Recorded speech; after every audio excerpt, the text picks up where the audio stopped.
So, welcome to the latest episode of The Main Cut. I am Jade, the founder of Main Hookup, and I'm here with my co host, Cataanda, our head of education and community. Hi, everyone. Hey, we're talking about something that comes up a lot in our community because we spend so much time speaking to hairstylists, but it's all of the business challenges that stylists face.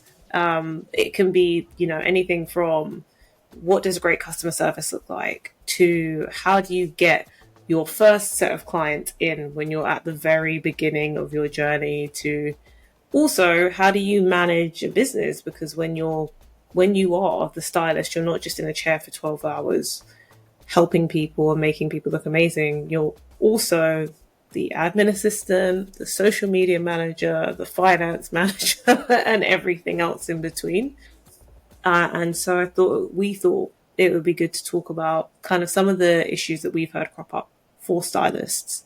And I mean, Cataanda has also been a hairstylist for many, many, many a year and can offer some advice for some of those people at the beginning of their journey as well. So yeah, I mean, Cataanda, I know I spend a lot of time speaking to stylists, so do you, but you've been the person in the chair as well, or behind the chair, not in the chair. What are some of the things that you've seen stylists really struggle with? Because you've not just been in it, but you've also worked alongside a lot of amazing stylists as well.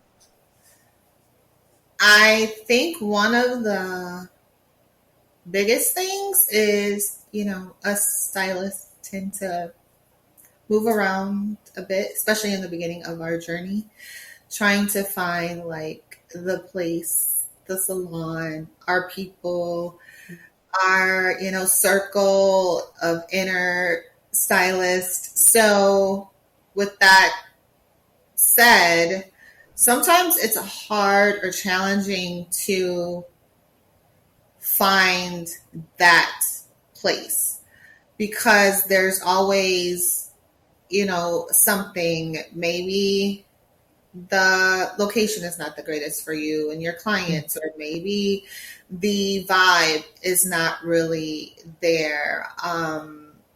There's various things that we look for in salons and just finding our spot. It seems rather easy, but it's not. So I think a lot of stylists can contest, and those are stylists that are, just entering the business, but also my friends and colleagues that have been around for years. I think nowadays there are so many salon suites that we tend to hop into because of that, because we could set our own vibe, we could set our own decor, we could set, our own everything pretty much. And I think in that sense is really great. But then us stylists, we thrive off of other stylists and our colleagues. So we like to work with other people because it keeps you motivated. It keeps your technique on point. We learn from each other. We, find out about products from each other and new products. And so having stylists, even though they're within the building, but just not like working alongside of stylists could be a miss a lot of times. And I particularly do not recommend new stylists to go that route, just because I know me working with so many people, whether it be from the owners of the salons, my peers, having or being exposed to other, I guess, opportunities as far as like, there are distributors that come in and sell products, and you build a rapport and a relationship with them. And if you're in a salon suite, if you're not known yet, they may not pop in to have that conversation with you, or to come in and share those, wonderful things with you. So I don't, everyone has to do what's best for them, or what they feel is best for them. But I do know, particularly as a new stylist, when I was starting out many, many years ago, I thrived off of every place that I ever worked. And I've worked in a lot of salons in many, many different cities. I've worked in many different types of salons. I worked in the mom and pop shops. I've worked in the really high end upscale shop. When I lived in the DMV. I worked at the Ted Gibson salon for a period, and that's, really Ted Gibson charges. Well, now he's probably charging like $2,000 for just a haircut. But back then, he's like up there. So it was a really great privilege to work and have that experience. Mm. And I've also worked in salons where this may or may not happen to you guys. Be careful out there, where the salon wasn't the best kept. And so one time I had a client in the chair and the ceiling tile fell from the ceiling and almost hit my client. So I worked in various different types of salons. I will say, like, that salon owner is still very much one of my favorite people. I learned a lot from him. He, gave myself and my colleague, we were young stylists in a small town. So we were like, pretty much like local celebrities, because if they weren't going to him, they were coming to me and vice versa. And so we would do some crazy things, like stay in the salon till 4 o'clock in the morning and show back up at 6 a.m. But we've worked in various places like that. And we learned really how to conduct ourselves, I'd say, even though we were adults. But also we learned salon etiquette, because we at the time weren't salon owners. We were just running the chair. So it's a lot different when you're the salon owner versus running the chair. And he ran his business very seriously. So I just feel like those experiences are key, because when you go into your own suite, your own salon suite, you are, like you said, the owner. You are the stylist. You are the manager. You are the receptionist. You are the janitor. You're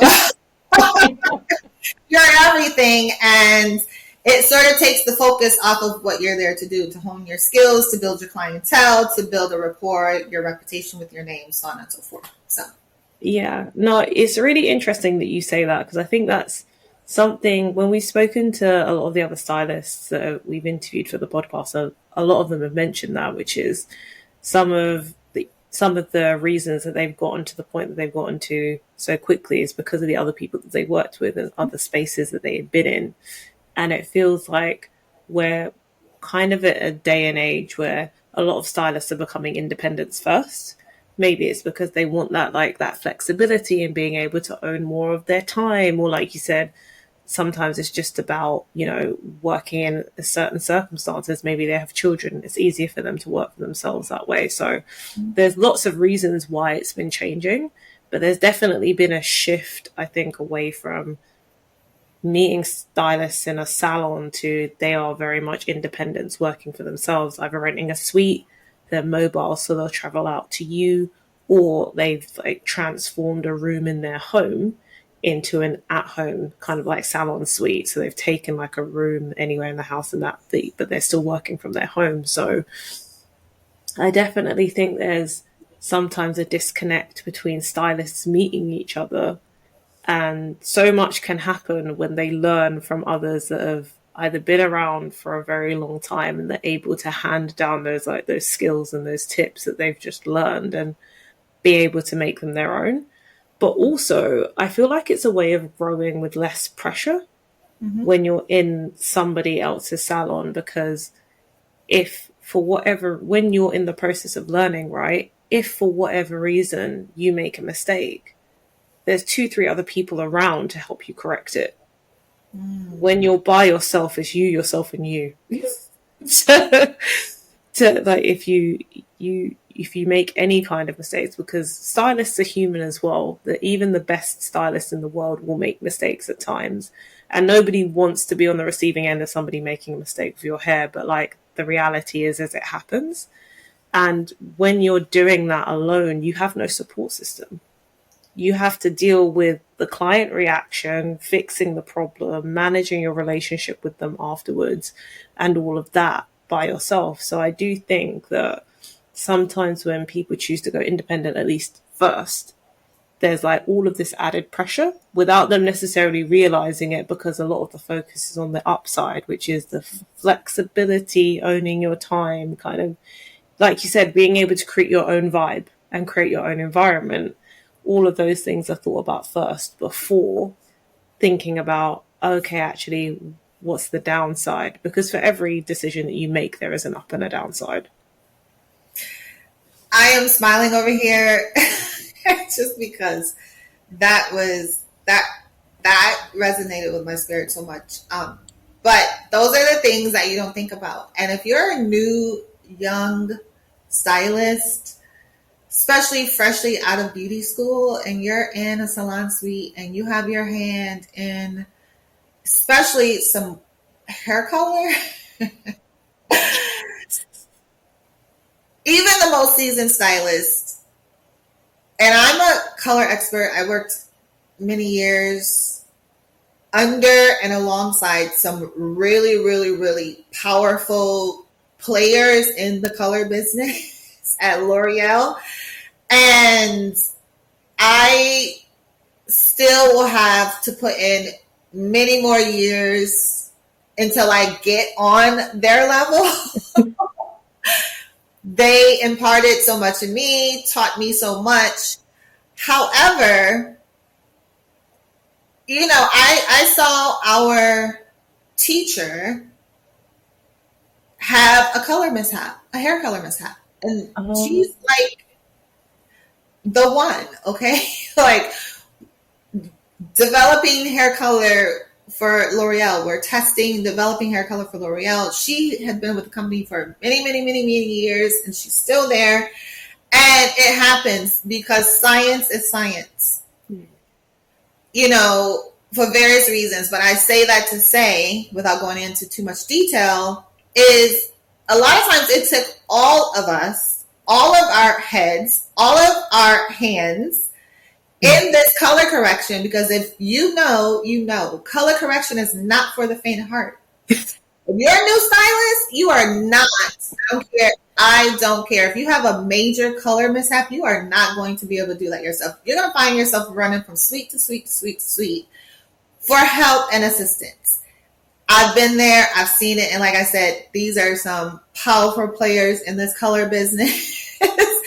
And even though she knew in her head what to do, she needed extra hands to help. If we had to remove color, she needed extra hot hands to remove that color. She needed several hands to hurry up and reapply something. Like, these are the things that you don't know, and these are the things that if you get yourself in a bind, you are all by yourself, boss lady, boss man. You the boss, so you're going to have to figure it out. And I do not, 0 out of 10, do not recommend. Now, if you are a seasoned stylist, it's a lot safer, I'd say. It's a lot, I won't say safer, but a lot less risky because you've been in the game. But again, things can happen. So I also feel like my colleagues can attest to this. We like working around other stylists. When I used to, and I've been from city to city, starting over, having to start from 0 clients, starting from scratch to building, going into a new region, a new environment, a new place. Everyone's always watching, oh, what does she do? How does she do it? And that's what gets the people talking as far as the other clients in the salon. Like, hey, there was this new girl and she really banged out that silk press, and telling friends and just spreading the word. Also, other stylists like watching and feeding off what you're doing, because we all have our own individual style, way of doing things, and so just watching someone use a product a different way that you have been used to using it is sometimes a game changer. Like, oh my gosh, I didn't even know that I could use that for that, or I didn't even know how to use that in that way. Thank you so much. Just standing back watching, sometimes you can learn a lot. And so I feel like stylists, we're visual learners. And so when we're seeing something, it kind of gets our mind going and our creativity flowing, and then we go on to replicate that. Or I'm the person, I'm not just going to stand back and watch and like sneakingly looking in the mirror, because people do do. I am not the mirror watcher. I will come over to you, ask questions, which is the educator in me, because the educator needs to still be educated. So I ask questions. I do watch, but I actually have a conversation. I'm not sneakily watching. So that helps feed me more knowledge, more information, and so it just gets my creativity flowing. So I think this era, the time that we're in, this era, generation of stylists, it's a huge miss for them. And I mean, some of you may be watching and you may not agree with me, but someone of lots of experience, I am grateful and thankful for all of those salons that I worked at prior to stepping out on my own. And so you spoke about having a room in your home. That salon where the ceiling tile almost fell on my client ended up closing. We didn't get that much of a notice, so we had to find another salon to work at. I had practically worked in all of the salons that I desired to work at, including Supercuts. So don't sleep on the chain salons either. I was already an amazing hair cutter, but that's where I mastered my time management in hair cutting. I can bang out a haircut really fast because we had a quota. We had to do 4 haircuts in an hour. Didn't matter what type of haircut it was. Oh, wow. So that was one of my favorite jobs. And also they helped me repay my student loan. So there's that. Anyway, and that's an extra added drop, gems here. You guys might want to look into the chain salons because they will help you repay your student loans if you use them toward cosmetology tuition. Anyway, I was saying that to say we had to hurry and find a new salon to work at. So I had worked everywhere and I was like, oh my gosh, what I'm going to do. So I decided to buy some salon equipment.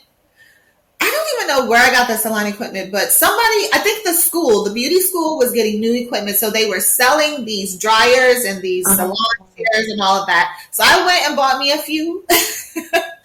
At the time, I was living in my condo, and there was I'm single, was single then too. So the dining area was huge. It was a huge patio window, so it was the perfect spot to set up this salon space.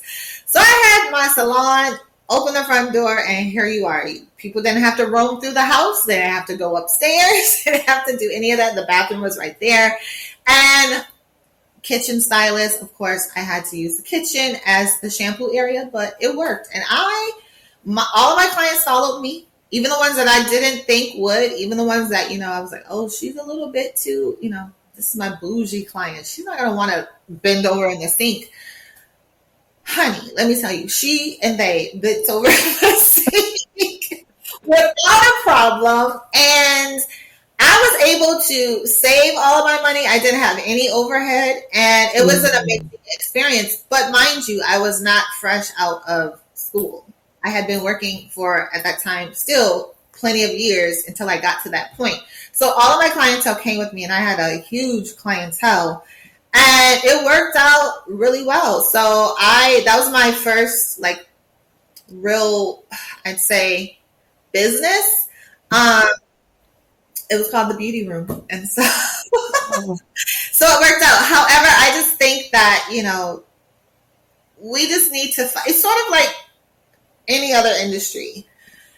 Say, for instance, I don't know, what industry sort of works this? If you're a baker, this is a good example. If you're a baker, you're fresh out of culinary or pastry school, you can bake really well. You could do what you do. You have, some clients that are coming already. However, you might want to go shadow or work under a master baker that's been doing this for many years, that has maybe their own business, because they can show you some tricks of the trade.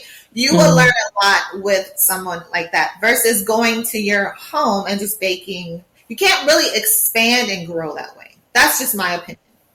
Yeah, and I think there's one thing that you mentioned, which is also going into a salon and then building that community of stylists at the beginning of your career that way. And from what I've seen and heard of other people, that's also a really good way of actually getting clients referred to you from other stylists, right? Because if someone's booked and busy and they don't have time, they're, instead of saying, oh no, a lot of stylists will be like, oh no, but I know somebody who can do this as well as I can. And then at that point, that also helps people, at least in the early stages as well, start to build up their clientele and without having to stress about it as much, because they'll be in the salon, they would naturally get clients that way, and then they might start getting referrals from other people too. So I Yes. do think there is definitely that, there's definitely something of building up your client list that way. But I think it also means that you'd have to find a salon that is kind of your vibe, because you won't, not everybody is going to be in an environment where people will want to share. We've all known and seen moments where a stylist have been like, yeah, I can do that. And then you're either there for 2 hours waiting for them to get to you because they've overbooked themselves, or they said they can do it, but it's not actually their speciality, and then you're left with a style which isn't exactly what you asked for. I think everybody's had those experiences, so it's also about finding the right people who will actually share their overflow of clients with you. But it feels like a lot of the challenges that stylists feel and experience at the very beginning can come from not quite having that community around in the same way. But I also think to some extent times will change, times have changed. And if we know, okay, we know there's less of that culture, what are the other ways that we can build that? You know, it's all good and well. We can say, okay, yeah, we think salon experience is something that stylists should go for, but there may be some people that have tried it and hated it, have had bad experiences, or some people that are just really down for going as independent. So, for the people who are like, I hear you, but I still want to do it this way, Mhm. you know, what are some of the ways that you think they can fight against some of those challenges, which is typically building up clientele. And also, I think understanding exactly what kind of stylist they want to be, because I guess all people start by generalizing and then eventually specialize if they want to, or they stay as generalists. I feel like so the second half of, because the first half I don't know, because that's my journey. Like I don't know. You guys use, social media. We didn't have social media. We had to beat the pavement. We had to Mm, ourselves out there. We had to actually learn how to communicate in person with people. We had to learn how to strike up conversation with someone in the grocery store and talk to them about their hair to pass then our business card. Like we didn't have this mm, easy. We didn't have this. It wasn't easy. Like you really had to do the work and you had to have social skills to mm, it. It wasn't just me posting and sounding very social here and then getting in person, the client coming and you're socially awkward. That happens mm. a lot.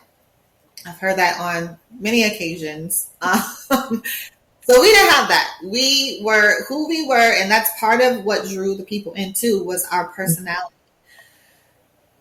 So I don't really know how else to advise in that. But the second half of that is learning your expertise. I feel like now with so much wig slayers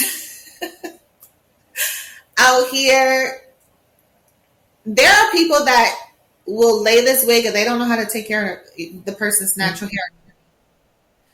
So that's another miss. And y'all may be coming for me once again, but this is just my professional opinion. I'm not here to sugarcoat anything. I'm just telling you what I know. And as a hairstylist, yes, you might have your specialty or your expertise, but you need to know how to care for and what to do for someone's natural hair underneath those wigs, because edges be flying, and be disappearing. But y'all got the wig laid and you just took $1,000 of the lady's money and she don't have no edges. Like her hairline starts 7 inches back. That's not cool. That is not what cosmetology was designed for, and that's not the meaning of cosmetology.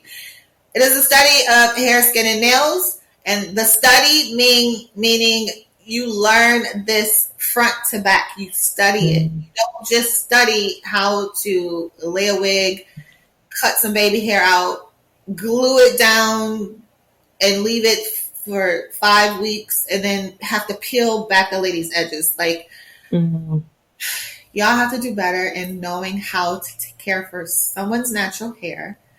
Those of you that can do it all, I commend you, because again, where I come from, we did it all. We colored the hair, we cut the hair, we styled the hair, we braided the hair, we weaved the hair. And that's what you'll see here trending on social media, where the people say, where are our old school beauticians? I'm old. I don't like that word because it does sound old. So back in the day, I was like, I'm a cosmetologist. I'm not a beautician, or I'm a hairdresser. I'm not a beautician. However, now I understand what they're saying, because that's what they're saying. And it's the younger generations that are saying that. We need the old school beautician to do our hair, because we're versatile. Now, I leaned more toward, like, I had my favorite things to do and the things that I was most passionate about, which was hair cutting. It was styling natural hair when natural hair wasn't even really a thing. It wasn't popular. Like, I lost many clients because I would not relax their hair every 6 weeks. Like, I just wasn't doing it. And so the ones that wanted to hop to the next chair to get the relaxer every 6 weeks, okay, I'm just not the stylist for you. That's what you'll learn too, is you're not for everyone, and every client is not for you. Like, every client is not for you. So I just say that do the work, do all the things to learn the things. And then you can step aside and say, hey, I am just a, colorist. That's when you can compartmentalize yourself as a colorist, or as the hair cutter. And there are salons. Typically, this happens only in really high-end upscale salons, where the salons are compartmentalized. You have your colorist, your master colorist, all the way down to the junior colorist, and then the assistant. And same with the hair cutter. But see, in our culture, and this is really a controversial conversation, and y'all are gonna come for me. Some of you guys get it. We're not the best in hair as a whole, I'll say. Generally speaking, we're not the best in hair cutting nor in hair coloring. And I just speak from experience. I have had colleagues cut my hair and color my hair, and it was a disaster. But they could style me to the god, like the people say. But that hair color and that haircut was a hot mess. Like, I've actually left a salon because of a horrible haircut. And he was like a popular stylist. He had moved back from the big city, and everyone was flocking to his chair. And I was working there, and my boss, his mom, oh, you need to go over in his chair. He can cut your hair. So I'm like, okay, I'll let him do it. And it was a mess. I could not wear my hair down for the longest. And this is when I used to wear my hair straight, but I was getting a curly cut. And so there's a way to cut curly hair to where you wear it straight, it still looks good. That's the art of a good cut. And vice versa. If you want to get your hair cut when it's blown out, it should still look good when it's curly. If it's a great cut. That was not a great cut. It was a disaster. So I just say that to say, like, you have to know, you have to know it all. This is why we go to school for so long and put in so many hours and do so many practicals. If that was the case in cosmetology school, if you're like, oh, I just want to lay wigs, all of your course should be laying wigs. No, you have to learn everything. You have to learn the chemical processes. You have to learn hair cutting. You have to learn hair styling. You, in addition, have to learn anatomy. You have to learn chemistry. Like, you have to learn all the things. So you need to put some action in. Again, I just go back to, like, hair is art. So I keep resorting back to, like, food. So, like, pastries and cupcakes and cakes. And you have to practice. You can say, okay, I'm a great baker and I'm good at this little sheet cake. But in order to be a master baker or an amazing baker in general, you have to learn how to do all the cakes. But my specialty is the sheet cake. That's how I see it. Yeah. No, I think there's definitely, as any stylist should understand, how to take care of a client's hair and also educate the client so that by the time they come back to their chair, they haven't made a mess of it at home. It's a balance of those two things. You have to be able to do it, but then also be able to communicate that. And there's a level of making sure not just that you're educated at the beginning, but constantly staying educated. So as you add years to your service, you're also adding knowledge to all of those years, because things also change and we learn new things. I'm sure there are things that were being taught 40 years ago that they don't teach anymore because they've learned something new and something better. But you can't learn that new and better thing and pass that on to your clients if you're not constantly staying on top of your education yourself. So there is definitely, being able to master something comes down to understanding the fundamentals and being able to apply the fundamentals to all of the work that you do. On the, like, I know the first question I asked is if they're down for, I want to be independent now, how do we kind of combat some of those issues that stylists will face? And I think a lot of it comes down to it's all down to visibility, right? The more visibility you gain, the more people know of you. The more people know of you, the more people are going to at least come and ask you questions and find out if you're available or have a consultation with you to see if you're the right fit.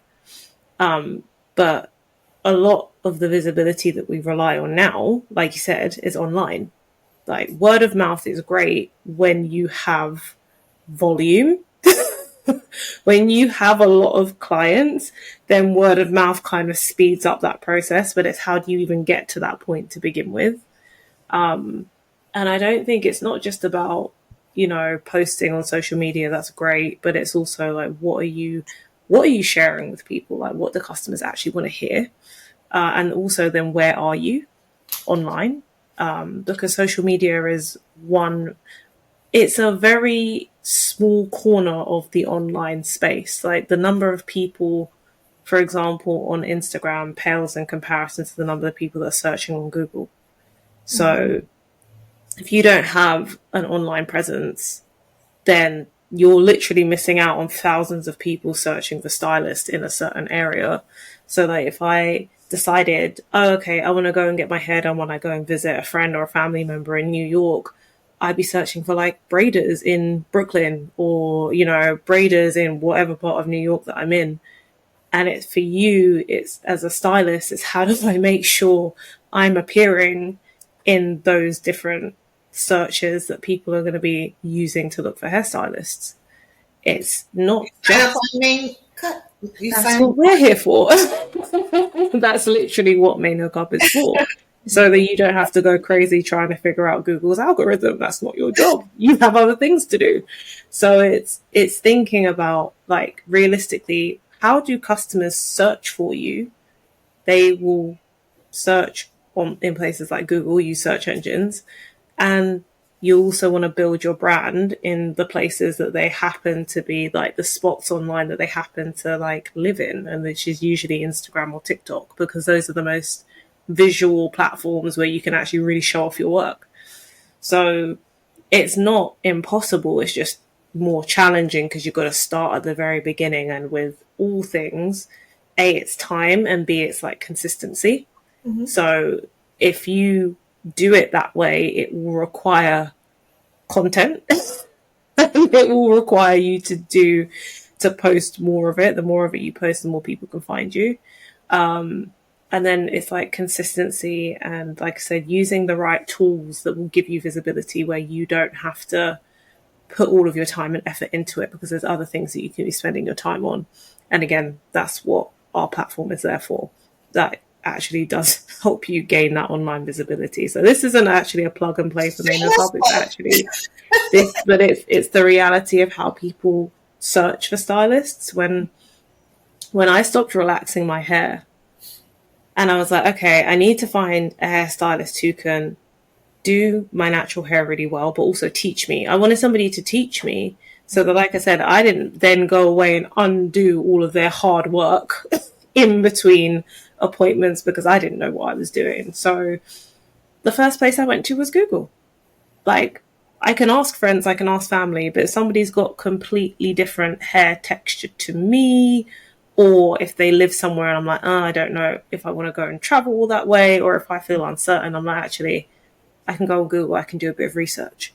Mm-hmm. For the life of me at that moment in time, I couldn't find anybody, but that's where the idea of Main Hookup basically came from, as me trying to solve that problem. But the idea is that's what most people start with. They'll ask people, but they'll also search. So you need to make sure that you're focusing on, if your problem is, I'm struggling to find more clients at the very beginning of my journey, you need to think of what are the ways that people typically try to find a stylist and how can I appear in all of those places. And it's Google and a social media platform of your choice. As somebody that comes from a marketing background, I personally wouldn't try and do all the platforms at once because you will drive yourself nuts. Focus on one, get really good at one, and then bring another one in. I wouldn't do two at the same time, but that's just my recommendation. So yeah, but I do think that there's then managing that whole process of building up your online presence as well, which can be challenging, but it just really is consistency and it's putting in the work. So I just Googled hairstylist in the area I'm in. And that's the other thing, which proves your point. If you don't have a digital footprint outside of even the social media platforms, it's not going to come up because none of these, I guess, platforms are from social media. They're from Yelp. They're from like the actual salon having a website. That's the other thing. Hairstylists a lot of times don't have a website. They only have social media. But they're within when you're only on social media, you are indebted to the algorithm of the social media platform itself. But when you build your own website, SEO will push you to the top of that Google search and the people will find you based on keywords and things like that. So it's not just about pictures, it's actually about words. With Google, they want keywords. So if someone types in best braiders in Alabama, if you have a website and best braider or braider, and you have your location, Alabama, you're going to pop up because of that, the way that it's been inputted within your website from the SEO. So I had never, because again, I come from the era, y'all, we didn't even have, well, I won't go there. But, so I never really Googled just a simple ask for a hairstylist in whatever city. And that's what I found. So to your point, you have to have something more than social media. Like it's giving me like the chain salons that I spoke of. So all of those are generated because, of course, those are chain salons. So they have lots of money to put into their SEO and all of that. It's giving salon names, but not particular stylists. So now I have to go into here to look at the salon to then search for a stylist if they actually list them. So again, there are many platforms like Main Hookup. I feel like if you are a new stylist and you're looking to go independent, you want to find something like that. Because I actually was, I have, so I do coaching sessions with professionals as well, not just with people having hair questions or like individuals with hair questions, but also professionals, my peers. So I have this amazing client. She's a textured hairstylist. And so we're actually doing a few case studies now with some of her clients. And so she was explaining to me, like she showed me this most, like the video of her client literally made me tear up. Because this is like my biggest passion, like for clients to embrace their natural hair that grows from their scalp as is. And so for the first time, this lady felt like she had a handle on her hair. And she was just so full of joy. And so I'm watching the video and I'm tearing up because this is what we want in our customers. Yeah. If we are not stylists that can impart in our customers so that they have an experience like this, what are we doing? Like, why are we here? And she was just like, oh my God, I'm so excited. And I went to work and I got so many compliments. I was at the doctor's and the lady was right. The doctor was writing and she looked up and said, you have the most amazing hair. Like she went on and on and on about these, shared testimonials on how she has mastered her hair and she's getting and she just feels so amazing. So I, have clients that are professionals that want to learn more about the textured hair in the textured hair space, how to do certain things, and so forth. So that's our, working relationship. She's an amazing stylist herself. She has a huge platform on YouTube and just online and on social media. But this is what I mean. We can never learn enough. Like I have people that I reach out to that I ask questions. I take advanced training courses. I recently became a trichologist specialist. I'm a hair loss practitioner now. So we have to constantly educate ourselves because that's key. Saying all of that to say, you have to get to the point where, I don't know, I think us as hairstylists, we have huge egos a lot of times. And I was one of those people once. Even though I was, I worked, the first place that I ever worked was in a salon or in a barber shop. Mm-hmm. And so I was in the back of the salon doing, the hairstyling work where the barber was up front. And so he had been in business for a really long time. He's a little bit older than me. I was young. I was popping. I was making a lot of money. I didn't want to listen to what he was saying. I was showing up late sometimes. I was canceling appointments because I wanted to go out of town with my friends. If I'm in a salon by myself, who am I going to have to hold me accountable? He was my accountability partner that I did not ask for. But it worked, and I'm still amazing friends with him today. But he calls me now today and asks me advice and asks me questions because he's like, you're doing all this. I need your help. So this is what I mean by we need each other. We need to work around each other. Can you imagine? There are doctors. Let's go to the medical field. Doctors that have their own practices, but they're not working in there by themselves. They have the nurses. They have the office managers. They actually are in partnership with hospitals. So they always have someone near that they can go to assist them in whatever they need for advice, for guidance, for a second look, a second eye. Like, I just don't believe that you can't do it by yourself. You just can't. Because as your career grows, like I still have, so as a consultant, I am a person, I am persistent. You have a friend in life if you have a friend in me. I will keep in touch. I follow up. I'm not waiting for this person to call me or to remember me or to like, oh, I wonder what she's doing. I am consistent with my outreach. I genuinely care about how you are outside of all this beauty business stuff. How are you in life?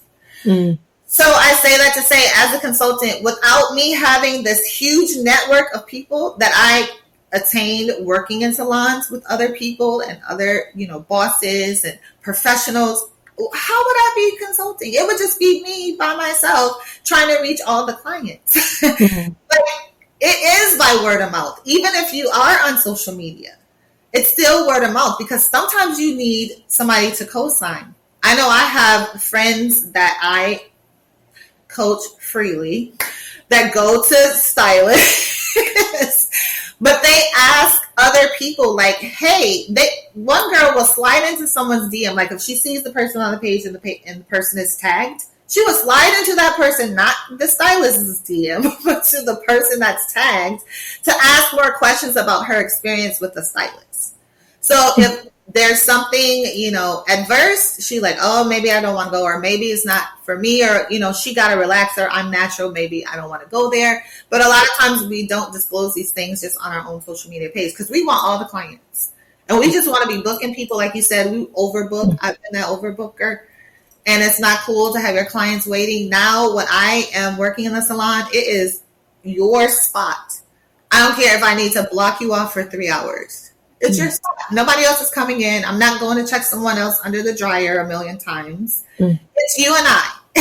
And so I'm just big on people, community. Even with main hookup platform, we have a community. We have a community of stylists that we pop in and have different topics and talk about different things. You just can't do this by yourself. You can't. You want to build relationships with brands. Like I've worked with many brands. If I'm working in a salon and, the person is working there and she doesn't want to, communicate or talk, you never know what opportunity comes from the next person you're standing next to in the salon. You just don't. I'm a witness to that. I've gotten some amazing opportunities from people that I've worked with because of that. Things that would come to me on my own. So, no, it's definitely about having a balance of the two. I don't think for anybody it would just be word of mouth or online. It's how do you combine those two to build yourself up and build your business up to the point that you have those regulars and you're like, I'm busy. I'm in a position now where I can start recommending other people, other stylists, because I'm so busy. I have so many clients that are coming through. I can actually say to somebody, actually, I'm overbooked. And you as a stylist can start recommending the other people in your community to say, hey, there's a client that's come to me. I don't have time for them, but I think you'd be a really good fit.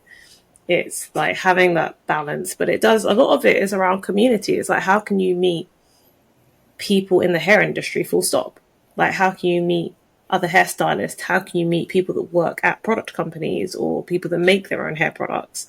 How can you meet, people that are creating the tools and systems that help stylists and help other people in the industry? It's kind of how do you put yourself in a position where you're getting that visibility and being put in front of those different people.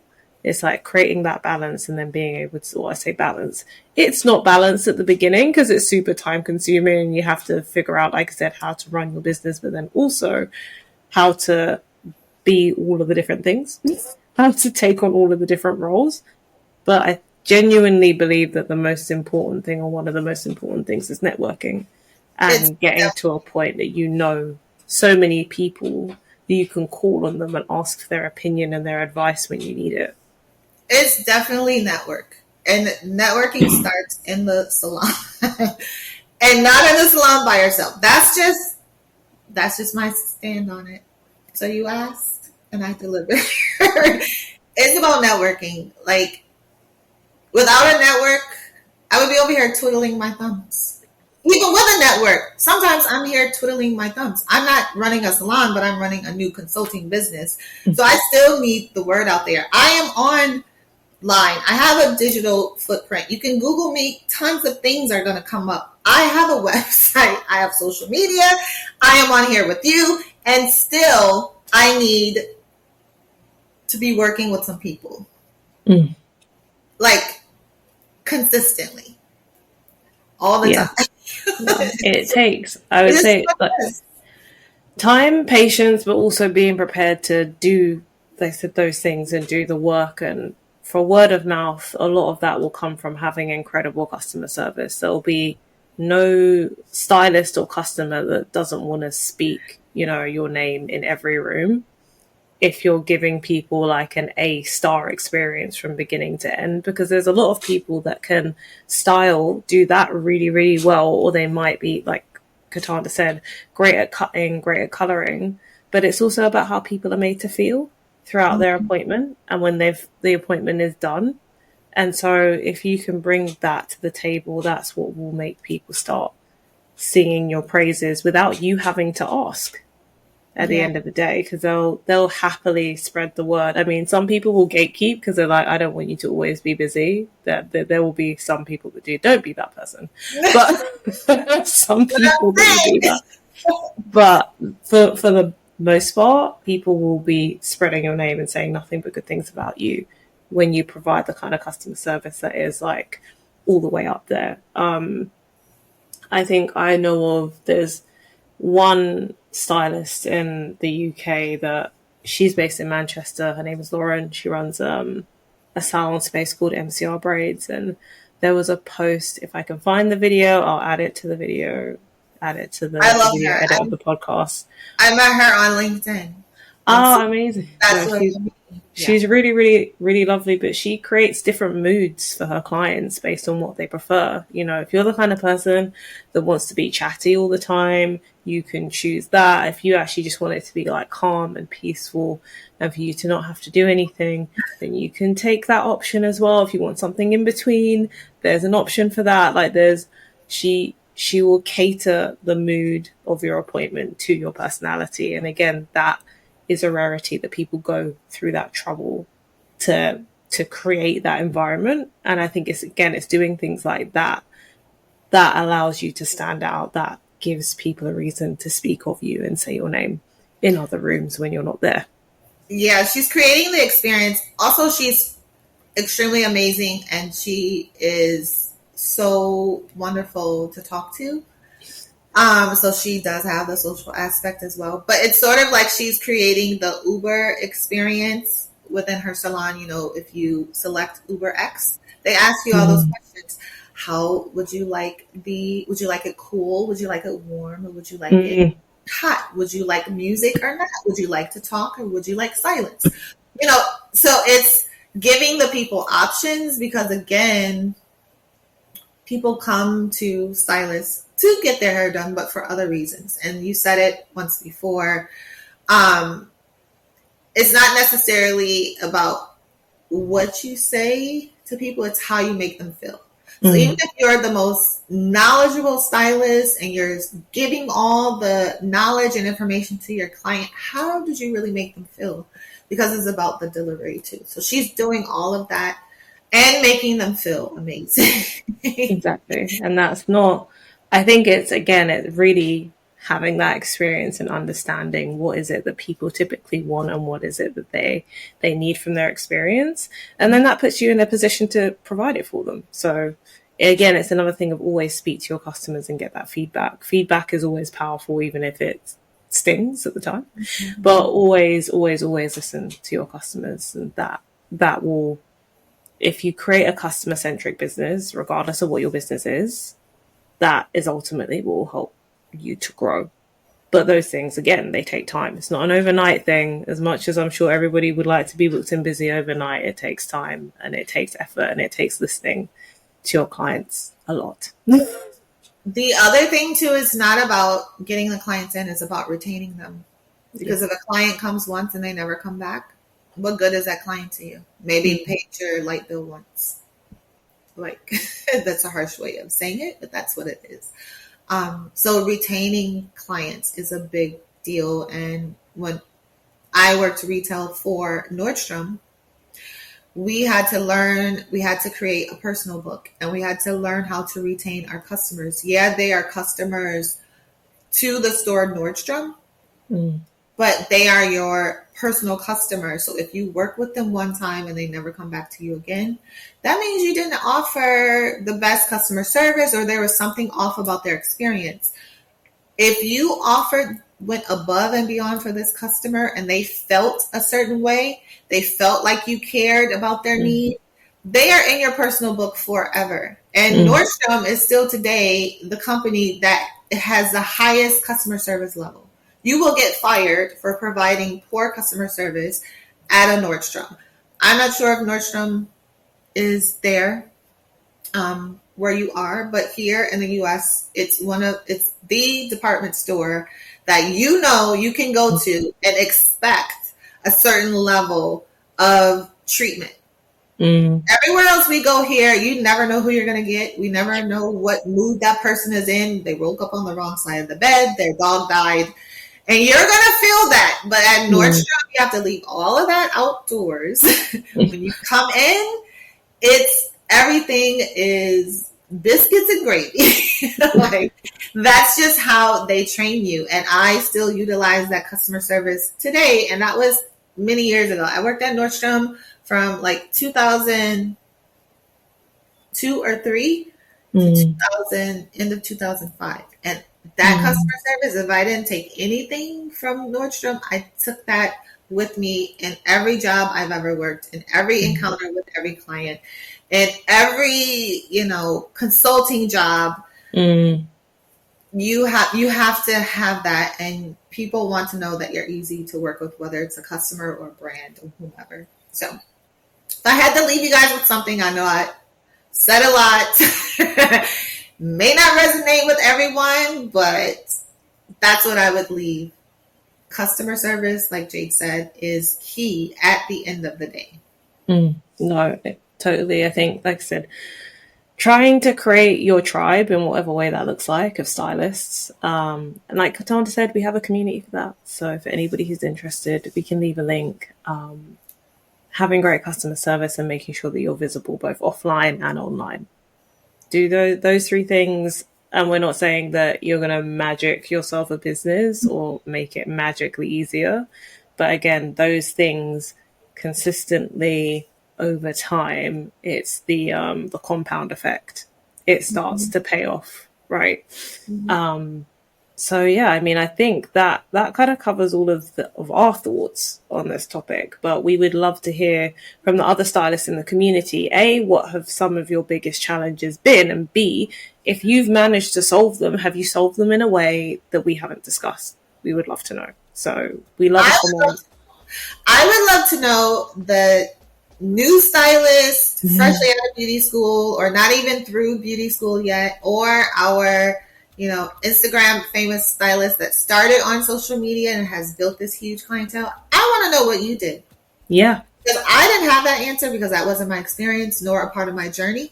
So I would like to know, because the people need to know. You can inspire the next person by sharing your story, your journey, and your testimony. So yeah, no, we'd really, really love to know more. So like we both said, leave those bits in the comments. We can reach out. We can ask you some more questions. But as usual, thank you to everybody who's listened all the way through another hour of us talking about all of these things. If there's anything else that you think is super interesting, that you want to hear our thoughts and opinions of, again, leave comments and questions about that. And we can add it to our list of many, many things that we're going to discuss at some point. And yeah, other than that, thank you again, and we will see you on the next episode.